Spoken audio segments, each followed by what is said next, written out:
Salut, bienvenue à Montpellier pour ce nouvel épisode de votre web-série d'architecture.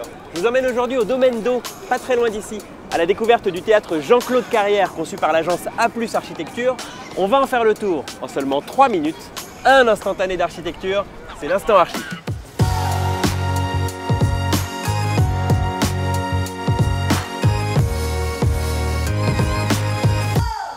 Le domaine d'eau, c'est un grand parc de 23 hectares qui accueille depuis une trentaine d'années des spectacles en tout genre.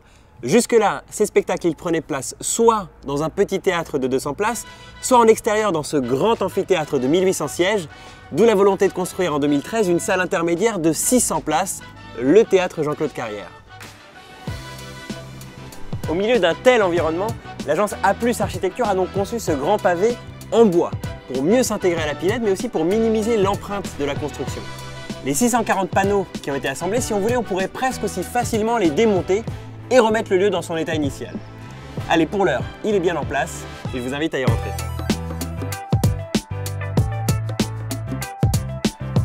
Je vous parlais du bois à l'extérieur, il est omniprésent aussi à l'intérieur.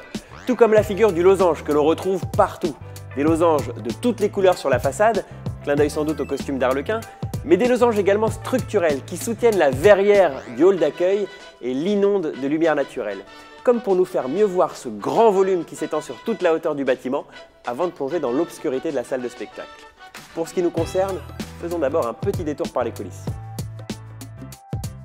En coulisses, là encore, le bois est omniprésent, en structure comme en habillage. De l'épicéa, du mélèze et du pin sylvestre, préfabriqués en usine et montés ici en moins d'un an, on parle d'une architecture modulaire. Je vous invite à me suivre. On va voir maintenant du côté de la salle qu'elle est également modulable. Les architectes ici ont relevé le défi de la modulabilité. Pour stimuler les metteurs en scène, la scène peut être haute ou basse, placée en fond de salle ou en son centre, mais aussi pour s'adapter aux différents types de spectacles. En configuration concert par exemple, les spectateurs sont debout et on en accueille jusqu'à 1200. Là encore, des losanges tout autour de nous, cette fois pour accueillir des dispositifs permettant de gérer l'acoustique. Et enfin, comme dans pratiquement tous les théâtres, du velours rouge pour habiller les sièges. Pour valoriser le teint des spectateurs venus se montrer, dit-on, pour mieux contraster avec la scène ou pour symboliser la purgation des passions, 1000 explications historiques à cela, toujours est-il que la tradition reste. Allez, maintenant, je vais vous laisser, il est l'heure pour moi de me préparer. Et n'oubliez pas, l'architecture est partout, il faut juste prendre le temps de la regarder.